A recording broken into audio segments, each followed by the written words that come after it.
Good morning po. Tayo po'y mag-aral ng salita ng Diyos. 2 Peter chapter 1 verse 5. Dahil dito sikapin ninyong idagdag sa inyong pananampalataya ang kabutihan, sa inyong kabutihan ang kaalaman. So, pag-usapan po natin today yung subject na excellence and knowledge. Ito po yung kasama sa ating Add to Your Faith series. So, siguro, pag-aaralan po natin itong 2 Peter chapter 1 verses 5 to 8, mapapansin nyo, meron tayong makikitang mga pag-uugali na dapat ma-develop po sa atin. Kasi posible ba, Pastor, na ang isang born-again child of God, magtaglay pa rin ng masamang pag-uugali o yung tinatawag na bad attitude? Pwede po. Kasi hindi pa po totally renewed ang mind ng isang born-again Christian. Ang nabago lamang sa kanya yung kanyang spirito, pero yung kanyang mind and body, luma pa rin yan. Kaya kung nasundan niyo po yung pag-aaral natin last week, meron po tayo mga nakasanayang mga maling kagawian o pag-uugali. Ngayon, dagdag pa dyan, mapapansin nyo yung impluensya po ng sanlibutan. Kaya posible yung kapatid, merong born again with a bad attitude at pwede rin namang born again with a good attitude. Kung ikaw ay talagang lalakad sa kalooban ng Panginoon at sa kanyang salita, madidevelop sa atin itong mga tamang attitudes. Kaya dito po, mapansin nyo, sabi ni Peter, add to your faith. Unang-una po dyan yung salitang excellence or virtue. Ang salin kasi niyan sa Tagalog po kabutihan. Sa English Bible naman po goodness. Ang ibig sabihin lamang po niyan ay yung tinatawag na moral goodness, virtue, o yung tinatawag na moral excellence, o yung salitang excellence mismo, ang tinutukoy ng Biblia po dyan. So, baka ang intindi po natin ito sa salitang kabutihan ay yung paggawa kagad ng mabuti. Hindi po. Ang tinutukoy po dito ay kung ano yung mabuti para sa iyo at mabuti para sa iyong kapwa. Yun po ang meaning ng salitang virtue dyan or excellence or goodness. Kaya mapapansin nyo po dito po sa Philippians chapter 4 verse 8. Ito po yung tinuturo ni Saint Paul. Sabi niya, finally, brothers, whatever is true, whatever is noble, whatever is right, whatever is pure, whatever is lovely, whatever is admirable, if anything is excellent or praiseworthy, think about such things. Ganito daw po dapat tayo mag-isip. Sa Tagalog po yan. Sabi, karapat-dapat, kapuri-puri, totoo, marangal, matuwid, malinis, kaibig-ibig at kagalang-galang. Kaya lang nakakalungkot po, dahil hindi pa sanay yung pag-iisip ng maraming Christian sa ganyan. Sanay tayo doon sa ating mga lumang kaisipan o gawi. Kaya sabi sa Romans chapter 16 verse 19, be wise or be excellent about what is good and innocent about what is evil. Kailangan daw po maging mahusay tayo, matalino tayo pagdating po sa kabutihan. Sa paggawa ng mabuti, sa pag-iisip ng mabuti. Kaya alam niyo po, kailangan talaga i-develop po natin itong excellence sa atin pong buhay. Ngayon, mapapansin niyo po, ang taong mabilis magbago ay yung ginugusto niya, yung pagbabago. Yung tao na mabagal magbago sa buhay na ito ay yung mga taong ayaw sa pagbabago.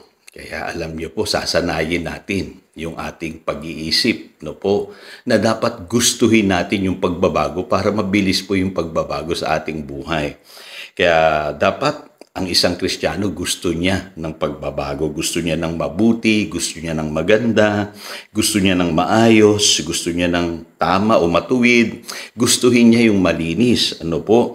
Yan po sinasabi ng Biblia karapat-dapat, kapuri-puri, totoo, marangal, matuwid, malinis, kaibig-ibig at kagalang-galang. Kailangan gustuhin natin yun.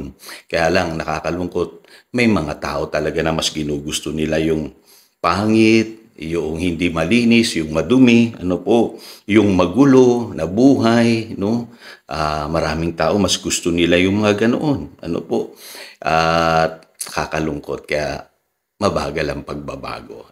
Kung hindi natin gugustuhin po yung mabuti at tama, malinis, maayos, ay hindi po talaga mangyayari yung pagbabago sa ating buhay. Okay? So yung pong ibig sabihin ng salitang goodness o yung tinatawag na virtue or excellence. Number 2 po, yung tinatawag namang knowledge. Ano ba yung knowledge na tinutukoy dyan, Pastor, na dapat idagdag natin sa pananampalataya natin? Kasi nung hindi pa tayo mananampalataya, sabi sa Ephesians chapter 4, verse 18, ang kalagayan po natin ay ganito. They are darkened in their understanding and separated from the life of God because of the ignorance that is in them due to the hardening of their hearts. Yung pala ang dahilan. Ignorante po tayo. Dahil sa katigasan daw po ng ating ulo. Kaya sabi sa Colossians chapter 1 verse 9, ang prayer ni St. Paul sa mga believers ay ganito, I'm asking God to fill you with the knowledge of His will through all spiritual wisdom and understanding. Kaya sa verse 10 sabi niya, growing in the knowledge of God. Kaya mahalaga yung salitang knowledge sa Biblia kasi may tinatawag pong knowledge of salvation, knowledge of our Savior, knowledge of truth, and knowledge of God. Itong inaatake ni Satanas sa panahon natin ngayon, pinipigilan niya yung knowledge of God lumaganap, Kaya mapapansin niyo, pinipersecute palagi ang Bible sa atin pong history, Mapapansin niyo si Satanas, ayaw niya sa paglaganap ng knowledge of God. Kasi pagka lumaganap po ang knowledge of God, aayos po ang buhay ng tao. Kaya kailangan po talaga idagdag natin sa ating pananampalataya yung pong knowledge of God.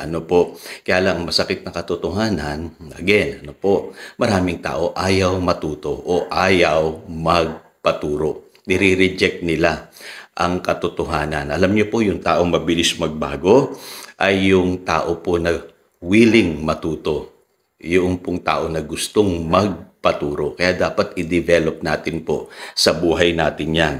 Kasi alam niyo po, ang tao talaga mayabang, mahilig mag-eksperimento, gusto trial and error. Para sa kanya, experience is the best teacher. Sa totoo lang po, ang totoong mahusay na teacher ay ang salita ng Diyos. Bakit po? Kasi tried and tested na po ang mga principles ng Biblia. Kumbaga, i-apply na lang natin ito sa ating mga buhay. Kaya wag po matigas ang ating ulo. Wag po tayo mahilig mag-eksperimento or trial and error sa buhay. Kadalasan marami naliligaw na papahamak dahil ganyan ang approach nila sa buhay. Kailangan po matuto tayo sa knowledge of God na nagmumula sa salita ng Diyos. So again, ito si Pastor Jojo nagpapaalala upang daluyan tayo ng pagpapala, manatili tayo sa kanyang salita. Good morning.